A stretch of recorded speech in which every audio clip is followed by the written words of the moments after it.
আসসালামু আলাইকুম সুপ্রিয় শিক্ষার্থী বন্ধুরা, তোমরা সবাই কেমন আছো? আশা করি আল্লাহর রহমতে সবাই ভালো আছো, নিরাপদে আছো, সুস্থ আছো। ডিয়ার স্টুডেন্টস, আজকের অনলাইন ক্লাসে সবাইকে স্বাগত। ডিয়ার স্টুডেন্টস, তোমরা যারা অষ্টম, নবম এবং দশম শ্রেণীর শিক্ষার্থী, আজকের ক্লাসটি তাদের জন্য গুরুত্বপূর্ণ।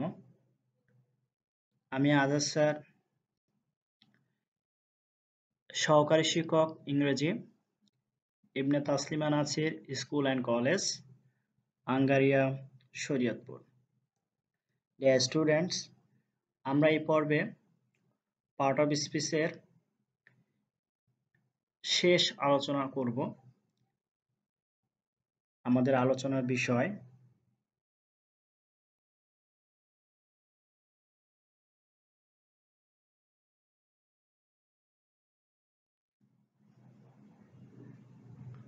Topic preposition, conjunction and interjection. Deer students, তাহলে আমাদের আজকে আলোচনার বিষয় হচ্ছে প্রিপোজিশন, কনজাংশন অ্যান্ড ইন্টারজেকশন। কারণ বিগত ক্লাসগুলোতে আমি নাউন, অ্যাডজেক্টিভ, ভার্ব, অ্যাডভার্ব এই বিষয়গুলোর উপর ক্লাস নিয়েছি। Noun, pronoun, adjective, verb, adverb এগুলোর উপর ক্লাস নিয়েছি এবং আজকে শেষ ক্লাসটি নিব প্রিপোজিশন, কনজাংশন এবং ইন্টারজেকশনের উপর, এবং ক্লাসটি যথারীতি 2 পর্বে অনুষ্ঠিত হবে। কারণ আমরা বেশি সময় ধরে ক্লাসটি নিব না, 20 মিনিট বা 22 মিনিট করে ক্লাসগুলো নিব। স্টুডেন্টস, তাহলে এটা প্রথম পর্বের আলোচনায় আমি প্রিপোজিশন এবং কনজাংশনের কিছু অংশ নিয়ে আলোচনা করব এবং দ্বিতীয় পর্বের আলোচনায় থাকবে কনজাংশনের শেষ অংশ এবং interjection. So let's start our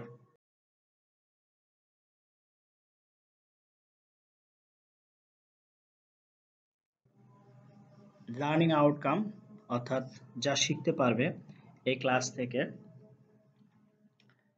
By the end of the segment, students will be able to, অর্থাৎ এই সেগমেন্ট শেষে শিক্ষার্থীরা শিখতে পারবে know about prepositions, conjunctions and interjections, অর্থাৎ প্রিপোজিশন, কনজাংশন এবং ইন্টারজেকশন সম্পর্কে জানতে পারবে। use this in this sentence correctly, অর্থাৎ ঠিকভাবে বাক্যে এগুলোর ব্যবহার করতে পারবে। and make a number of sentences, এবং অনেক বাক্য তৈরি করতে পারবে। Dear students, এই ক্লাসটি এই জন্যই গুরুত্বপূর্ণ যে অনেক শিক্ষার্থী এখনো প্রিপোজিশন, কনজাংশন এবং ইন্টারজেকশন এগুলো চিনতে পারে না, এগুলো সম্পর্কে বলতে পারে না। যার কারণে আমার এই ক্লাসের মধ্য থেকে তোমরা যারা এখনো প্রিপোজিশন এবং কনজাংশন এবং ইন্টারজেকশন জানো না বা চিনো না, অবশ্যই এই ক্লাসটি দেখলে তোমরা এই বিষয় সম্পর্কে একটা পরিপূর্ণ ধারণা পাবে ইনশাআল্লাহ। সো সেই প্রত্যাশায় ক্লাস শুরু করছি। Let us start our class.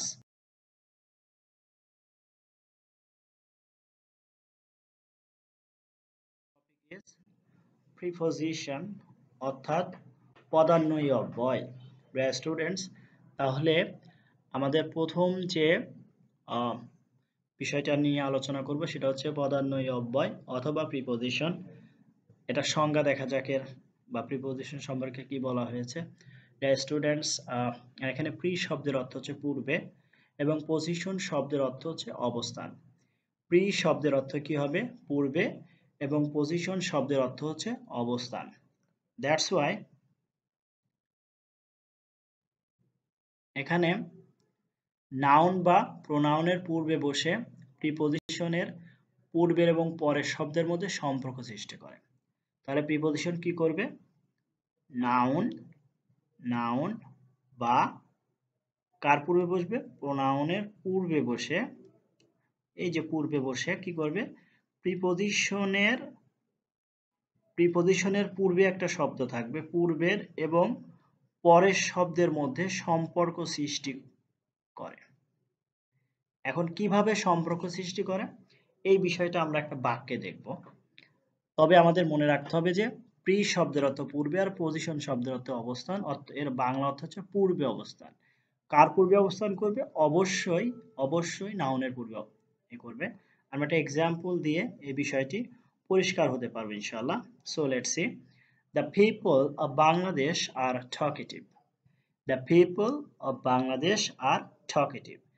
Students, আমরা বলছি যে এখানে প্রি অর্থ পূর্বে এবং পজিশন শব্দের অর্থ অবস্থান। সো পূর্বে অবস্থান, কার পূর্বে অবস্থান? নাউন বা প্রোনাউনের। সেক্ষেত্রে আমাদের এখানে যেহেতু প্রোনাউন নেই, নাউন আছে। এখানে দেখো বাংলাদেশ শব্দটা হচ্ছে কি একটা নাউন। এর পূর্বে কে আছে? অফ, এবং তার পূর্বে দেখো আরেকটা কি আছে? নাউন আছে। সো এই যে পিপল একটা নাউন এবং বাংলাদেশ আরেকটা নাউন, এই দুইটা নাউনের মধ্যে যে সম্পর্ক স্থাপন করেছে তাকেই আমরা কি বলি? প্রিপজিশন বলি। সেই জন্য এই অফটা কি হয়ে যাবে? এই অফটা হচ্ছে, এই যে দেখো এই যে অফ, এইটুকুকে আমরা কি বলবো? প্রিপজিশন বলে অবহিত করি।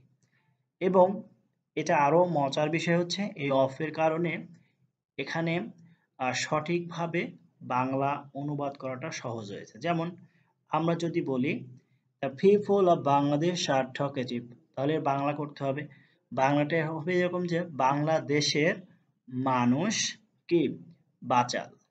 টকেটিভ শব্দের অর্থ হচ্ছে যারা বেশি কথা বলে, বাচাল। সেক্ষেত্রে যে আমরা বাংলাদেশ শব্দের শেষে এর বিভক্তি যোগ করেছি, এটা মূলত এই অফ প্রিপজিশনের কারণে। বাংলাদেশের মানুষ, তাহলে বাংলাদেশের সাথে যে এর বিভক্তি যোগ করা হলো, কি বিভক্তি? এর।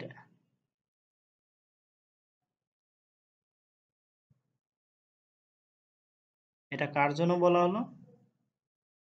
এটা কিন্তু এই অফ এর কারণে ব্যবহার করা হয়েছে। সো ডিয়ার স্টুডেন্টস, আশা করি তোমরা প্রিপজিশন বিষয়টি বুঝতে পেরেছো। আমরা প্রিপজিশন গুলো কি অর্থে কোথায় ব্যবহার করি সেই বিষয় নিয়ে আমরা পরবর্তীতে আলোচনা করব। ততক্ষণ পর্যন্ত আমি আবার পুনঃ রিপিট করছি যে প্রি শব্দের অর্থ হচ্ছে পূর্বে এবং পজিশন শব্দের অর্থ হচ্ছে অবস্থান, অর্থাৎ নাউন বা প্রোনাউনের পূর্বে প্রিপজিশনের অবস্থান হবে, এবং প্রিপজিশনের পরের শব্দ এবং পূর্বের শব্দ এই দুইটা শব্দের মধ্যে একটা সম্পর্ক স্থাপন করবে। আমাদের এই বাক্যে পিপলটা হচ্ছে প্রিপজিশনের পূর্বে আছে এবং পরে আছে কি বাংলাদেশ, এই দুইটা নাউনের মধ্যে অফ একটা সম্পর্ক স্থাপন করেছে, যার কারণে এখানে অফ হচ্ছে প্রিপজিশন। এরকম অসংখ্য প্রিপজিশন আমরা ইংরেজি ব্যাকরণে দেখতে পাই। Let's take another example is here.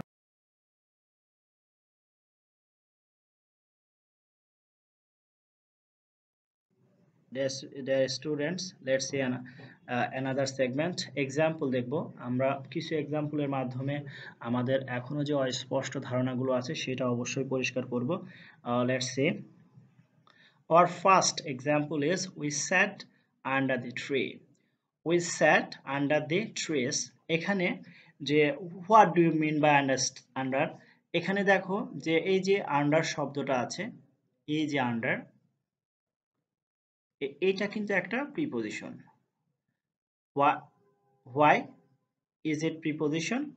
এখানে দেখো the trees হচ্ছে একটা নাউন, এই ট্রিসটা কি একটা নাউন।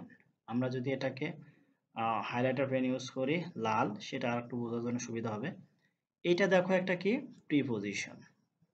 কার পূর্বে বসে? এই প্রিপজিশনটা, সরি এটা হচ্ছে একটা নাউন, আর এই নাউনের পূর্বে বসলো এই প্রিপজিশনটা আন্ডার। সম্পর্ক স্থাপন করছে কার সাথে? এই যে প্রোনাউনের সাথে। কিভাবে? যে আমরা বসেছিলাম কোথায়? আন্ডার দি ট্রিজ, গাছের নিচে। এই যে গাছের নিচে, গাছের, আমরা কিন্তু বলছি না গাছ নিচে, আমরা বলছি কি গাছের। এই যে এইভাবে আমরা বলতেছি যে আমরা যদি এভাবে বলি গা,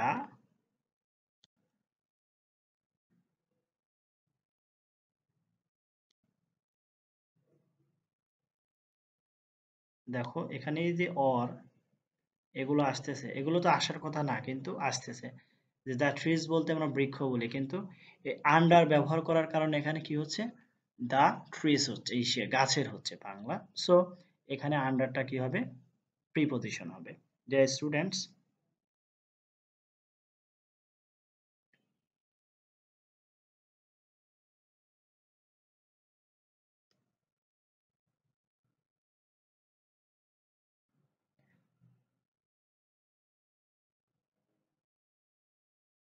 আশা করি তোমরা আমার কথাগুলো বুঝতে পেরেছো। সো এখানে দ্য ট্রিজ এর সাথে যেহেতু আন্ডারটা সম্পর্ক স্থাপন করছে, সো এটা একটা কি হবে, আন্ডার হবে একটা preposition. Another example is here, the book is on the table. The book is on the table, অর্থাৎ বইটি টেবিলের উপরে। এখানে একটা বিষয় খেয়াল করো, যে এই টেবিলের উপরে অর্থাৎ অনটা হচ্ছে এখানে একটা কি হবে, প্রিপজিশন হবে। একটা বিষয় খেয়াল করো ডিয়ার স্টুডেন্টস, উপরে বোঝাতে অনেকগুলো প্রিপজিশন ব্যবহার করা হয়, যেমন অন ব্যবহার হতে পারে, অ্যাবাভ ব্যবহার হতে পারে, ওভার ব্যবহার হতে পারে। সেক্ষেত্রে একটা জিনিস মনে করতে হবে, যে যদি কোনো কিছুকে স্পর্শ করে উপরে থাকে, কোনো কিছুকে স্পর্শ করে উপরে থাকে, সেক্ষেত্রে আমরা প্রিপজিশন কি ব্যবহার করি, অন ব্যবহার করি। কারণ টেবিলের উপর বই থাকার অর্থ হচ্ছে টেবিলকে স্পর্শ করে বইটা কোথায় আছে, উপরে আছে। দ্যাটস ওয়াই এখানে অন প্রিপজিশন ব্যবহার করা হয়েছে। এবং অনটা এই যে the table and the book, এই দুইটার মধ্যে সম্পর্ক স্থাপন করেছে। That's why on is a preposition. And third one is the fan is above my head. মাথার উপরে কি, ফ্যান। এখানে অ্যাবভ শব্দ, এটাও একটা কি, প্রিপজিশন, অ্যাবভ, এবং কার সাথে সম্পর্ক স্থাপন করবে, my head plus the fan, এই যে নাউনের সাথে। Let's take another example, birds fly in the sky. Birds fly in the sky, এখানে ইনটাও কি হবে, প্রিপজিশন। ডিয়ার স্টুডেন্টস, এগুলো অবশ্যই মনে রাখবে। তারপরে দেখো আমরা আরো একটা এক্সাম্পল নিই। এটা হচ্ছে the boy jumps over the wall. এখানে দেখো ওভার ইউজ করা হয়েছে, তাহলে আমরা কয়টা প্রিপজিশন সম্পর্কে জানতে পারলাম, আন্ডার, অন, অ্যাবভ, ইন এবং ওভার। ডিয়ার স্টুডেন্টস, তাহলে ওভারটা কি হবে, এখানে প্রিপজিশন হবে। So let's take another segment, এবং আমরা এখন কিছু প্রিপজিশন, অর্থাৎ কতগুলো প্রিপজিশন আছে, বা অ্যাটলিস্ট যে প্রিপজিশনগুলো আমরা ব্যবহার করতে পারি বা দেখি, সেইগুলোর মধ্যে কিছু প্রিপজিশন নিয়ে আমি একটু বলবো। দেখো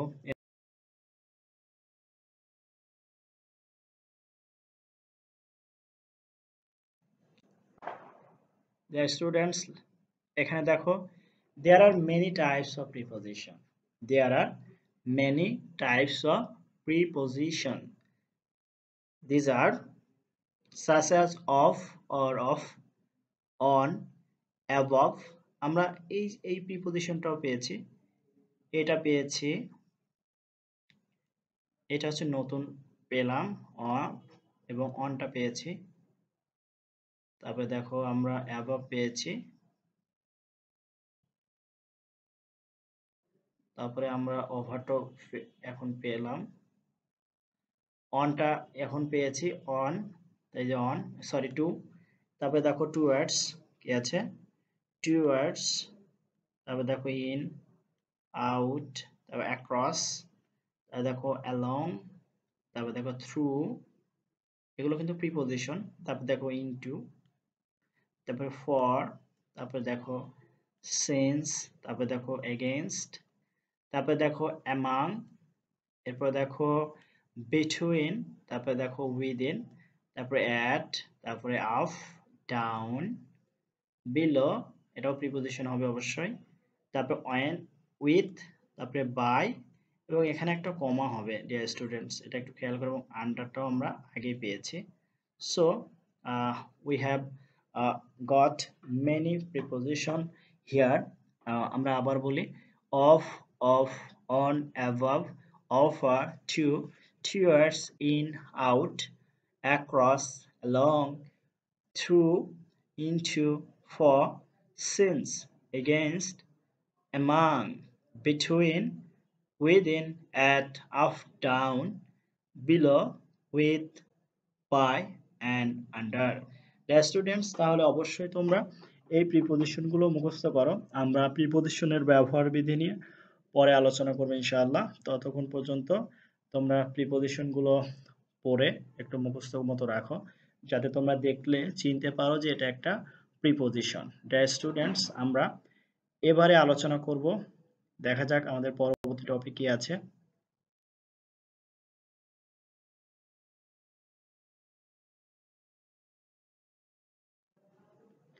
স্টুডেন্টস, কনজাংশন, আমাদের এবারের আলোচনার বিষয় কি?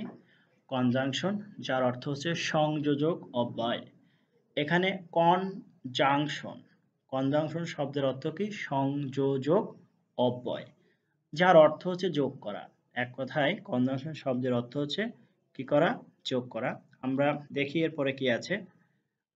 দেখি, দেখো স্টুডেন্টস, এখানে বলছে যে শব্দ বা ওয়ার্ড অন্য দুটি ওয়ার্ডস, ফ্রেজেস, ক্লজকে যুক্ত করে তাকে কনজাংশন বলে। So what do we mean by conjunction? A conjunction can add words, two or more words, phrases and clauses is called conjunction. In other words, a conjunction is used to be connected two or more words, phrases, clauses, etc. Students, আশা করি আমার কথাগুলো বুঝতে পেরেছো। আমরা কিছু example দিয়ে এই বিষয়গুলো পরিষ্কার হতে পারি। যেমন, our first example is read and learn, পড়ো এবং শেখো। স্টুডেন্টস, এখানে দেখো read একটা শব্দ, learn একটা শব্দ, তার মানে দুইটা শব্দকে কি করেছে? and দিয়ে যোগ করা হয়েছে। That's why and is a conjunction. And is a conjunction. এখানে read and learn, এখানে read একটা শব্দ, পড়ো এবং শেখো, যার কারণে এখানে andটা কি হবে? andটা conjunction হবে। Students, another example is here. In the morning and in the afternoon. In the morning and in the afternoon. Students, দেখো in the morning, in the afternoon. Here এখানে দুইটা ফ্রেজকে যুক্ত করা হয়েছে, সকালে এবং বিকালে, যার কারণে অ্যান্ডটা কি হবে? Definitely it is used as a conjunction. Another example is, if you read attentively, you will pass. If you read attentively, you will pass. Dear students, এখানে আমরা দুইটা ক্লজকে যুক্ত করা দেখতেছি। আর এইটা একটা কি হবে? এইটা একটা, দেখো ডিয়ার স্টুডেন্টস, এখানে এটা একটা ক্লজ, এখানে এইটা আরেকটা ক্লজ। একটা বিষয় খেয়াল করে, এখানে দেখো দুই ক্লজে কি আছে? ইউ হচ্ছে সাবজেক্ট, ইউ, এখানেও দেখো ইউ সাবজেক্ট, তারপরে দেখো এখানে ভার্ব আছে কি? রিড হচ্ছে দেখো ভার্ব, এবং এইখানে দেখো উইল পাস, এটাকে আমরা কি বলতেছি? ভার্ব বলতেছি। দ্যাটস ওয়াই দুইটা ক্লজে দুইটা সাবজেক্ট এবং দুইটা ভার্ব আছে, এবং যুক্ত করা হয়েছে কি দিয়ে? দেখো এখানে এই যে ইফ দিয়ে যুক্ত করা হয়েছে, ইফ শব্দের অর্থ হচ্ছে যদি, যার কারণে ইফটা এখানে conjunction. If is used here as a conjunction. Students, আশা করি তোমরা আমার কথাগুলো বুঝতে পেরেছো যে কনজাংশন কি? কনজাংশনের সংযোগযোগ অব্যয়, যা দুটা শব্দ, দুই বা ততোধিক শব্দ, তারপরে ফ্রেজেস এবং ক্লজকে কি করে? যুক্ত করে। আশা করি তোমরা আমার কথাগুলো বুঝতে পেরেছো। দেখি এরপরে কি আছে। নেক্সট,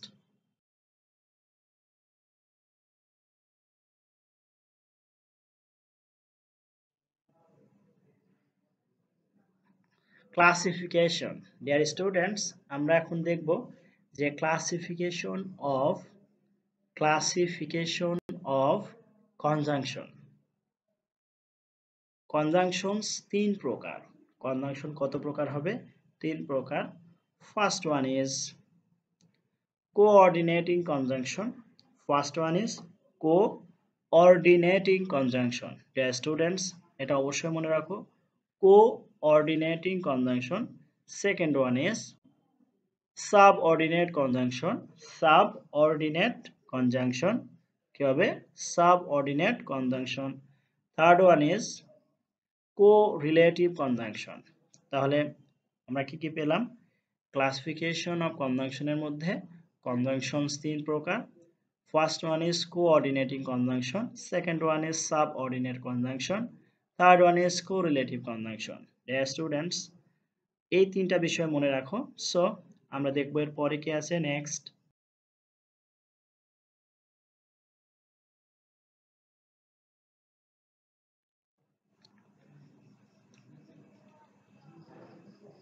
ডিয়ার স্টুডেন্টস, আমরা এখন এই যে তিনটা ভাগ আছে সেই ভাগগুলো নিয়ে একটু কথা বলবো। এখানে দেখি কি বিষয় নিয়ে কথা বলা হয়েছে। Our first topic is here coordinating conjunction and the definition is here. যে কনজাংশন সমশ্রেণীর দুই বা ততোধিক স্বাধীন ক্লজকে যুক্ত করে তাদেরকে কোঅর্ডিনেটিং কনজাংশন বলে।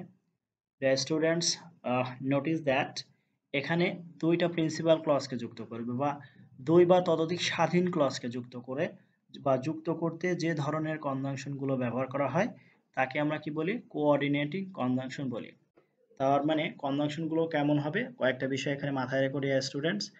সমশ্রেণী হবে, আর যা সমশ্রেণী হবে সেটা অবশ্যই কি হতে হবে? সেটা অবশ্যই স্বাধীন হতে হবে।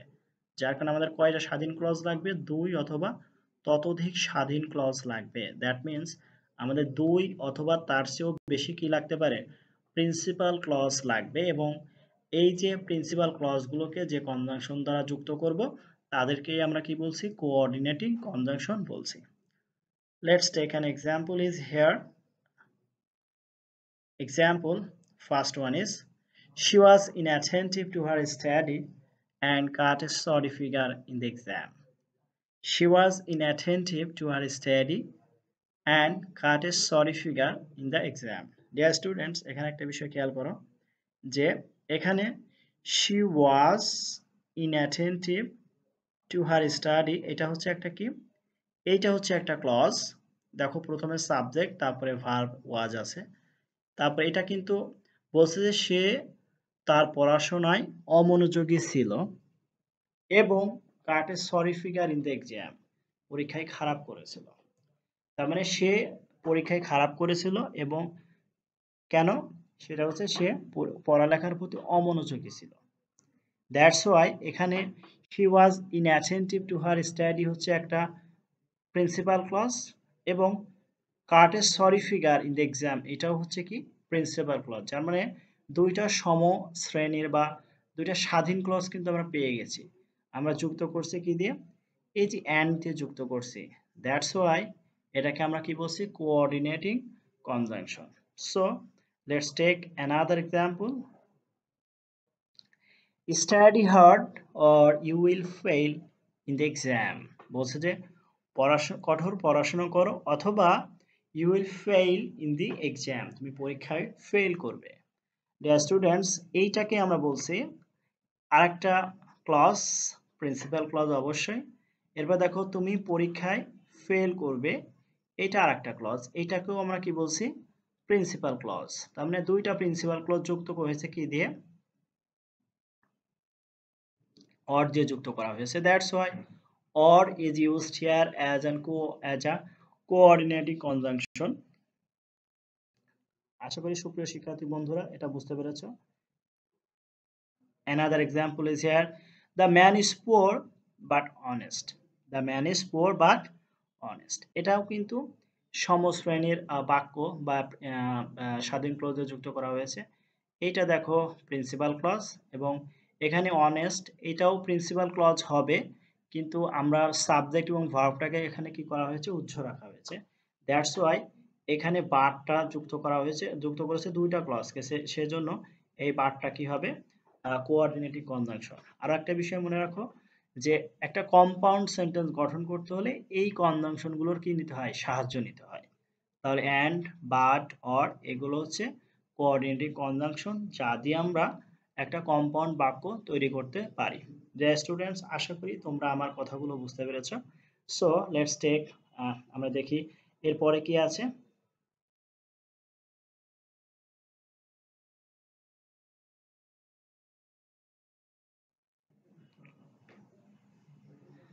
Subordinate conjunction. Subordinate conjunction, dear students, let's see.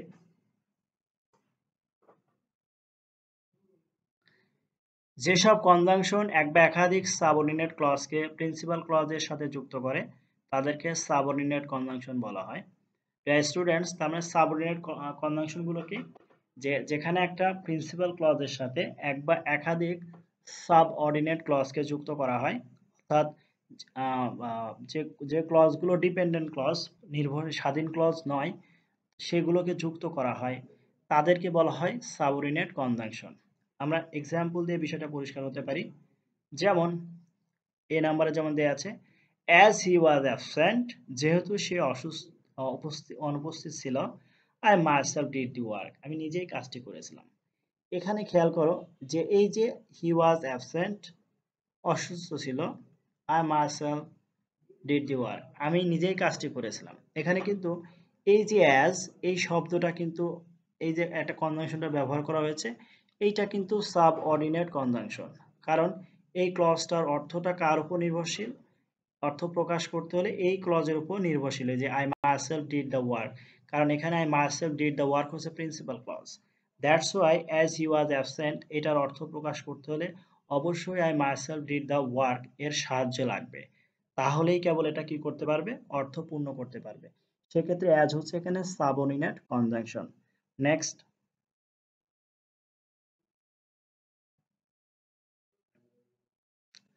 Wait until I come, অর্থাৎ আমি আসা পর্যন্ত অপেক্ষা করো। আমি আসা পর্যন্ত অপেক্ষা করো। এখানে দেখো ওয়েট, আনটিলটা হবে কি কনজাংশন, অ্যান্ড আই কাম। আশা করি সুপ্রিয় শিক্ষার্থীবৃন্দ তোমরা এটা বুঝতে পেরেছো। এরপর দেখো, I could not attend the meeting because I was ill, আমি আসলে মিটিং উপস্থিত থাকতে পারলাম না কারণ আমি অসুস্থ ছিলাম। আমি অসুস্থ ছিলাম। এক্ষেত্রে এখানে বিকজটা কি হবে? অবশ্যই অবশ্যই বিকজ হচ্ছে subordinate conjunction. I could not attend the meeting because I was ill, এখানে দুইটা ক্লজকে যুক্ত করেছে। এখানে I was ill, because I was ill হচ্ছে সাবঅর্ডিনেট ক্লজ, এবং I could not attend the meeting হচ্ছে প্রিন্সিপাল ক্লজ। ডিয়ার স্টুডেন্টস, তাহলে এই ধরনের বাক্যগুলোকে আমরা কিন্তু কমপ্লেক্স বাক্য বলবো। কি বলবো? কমপ্লেক্স বাক্য। তার মানে আগে আগে আমরা দেখলাম কম্পাউন্ড সেন্টেন্স, এখন দেখলাম আমরা কমপ্লেক্স সেন্টেন্স। ডিয়ার স্টুডেন্টস, তাহলে আহ, এইখান থেকেও আমরা কিন্তু শিখতে পারতেছি যে সাবঅর্ডিনেট ক্লজগুলো যে ক্লজের সাথে যুক্ত থাকে, সাবঅর্ডিনেট কনজাংশন গুলো যে ক্লজের সাথে যুক্ত থাকে, সেইটাই কি হবে? আহ, সেইটাই হবে সাবঅর্ডিনেট ক্লজ। এবং এটা অবশ্যই কমপ্লেক্স সেন্টেন্সে ব্যবহার করতে হবে, কারণ কমপ্লেক্স সেন্টেন্সে একটা প্রিন্সিপাল ক্লজ থাকে, এক বা একাধিক সাবঅর্ডিনেট ক্লজ থাকে। সো আশা করি আমার কথাগুলো বুঝতে পেরেছো। আমরা দেখি এর পরে কি আছে। নেক্সট,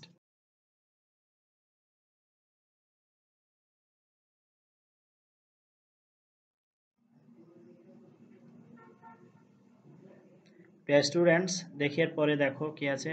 নোটিস, লক্ষ্য করো, এখানে কিছু কনজাংশনের কথা বলা হবে। দেখো যে অনেকগুলো কনজাংশন আছে, আমরা কনজাংশনগুলো আগে দেখি কি কি।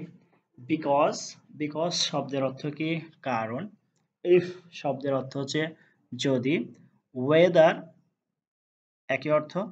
Since, after, before, so that, in order that, so order that, শুধু that, when, while, though, although, list, lest, till, until and unless। এখানে আরো কিছু বাদ পড়েছে ডিয়ার স্টুডেন্টস। এখানে তোমরা একটা জিনিস দেখো যে আমরা এই যে অ্যাজ শব্দটাও ব্যবহার করতে পারি। ডিয়ার স্টুডেন্টস,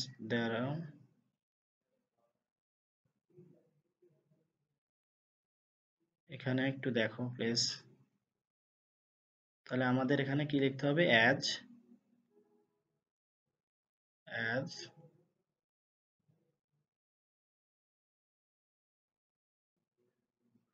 অ্যাজ স্টুডেন্টস, তাহলে এগুলোর অর্থ তোমরা একটু জেনে নাও প্লিজ। বিকজ শব্দের অর্থ হচ্ছে কারণ, ইফ শব্দের অর্থ হচ্ছে যদি, ওয়েদার একই অর্থ, সিন্স মানে যেহেতু বা কারণ বোঝায়, আফটার এবং বিফোর, আফটার মানে পরে এবং বিফোর মানে হচ্ছে পূর্বে, সো দ্যাট মানে যাতে বা যাহাতে, ইন অর্ডার দ্যাট শব্দের অর্থ হচ্ছে in order that, in order that শব্দের অর্থ হচ্ছে এটার অর্থ হচ্ছে যাতে বা যাহাতে, সো অর্ডার দ্যাট এতই যে, দ্যাট শব্দের অর্থ যে, হোয়েন মানে যখন বা কখন, হোয়াইল মানে যখন, দো অলদো মানে যদিও, লেস্ট মানে পাছে ভয় হয় এমন কিছু, এবং টিল আনটিল মানে যতক্ষণ পর্যন্ত না বা যতক্ষণ পর্যন্ত না, আনলেস শব্দের অর্থ হচ্ছে যদি না। ডিয়ার স্টুডেন্টস, এই যে কনজাংশন গুলো আছে এই কনজাংশন গুলো আমরা ব্যবহার করি কমপ্লেক্স সেন্টেন্স, এবং এইগুলো যুক্তকারী যে ক্লজটা থাকে সেই ক্লজকে আমরা বলি সাবঅর্ডিনেট ক্লজ। ডিয়ার স্টুডেন্টস, আমরা প্রথম পর্বে এই পর্যন্ত আলোচনা করব এবং দ্বিতীয় পর্ব নিয়ে একটু পরে আসি, সাথেই থাকুন। ধন্যবাদ।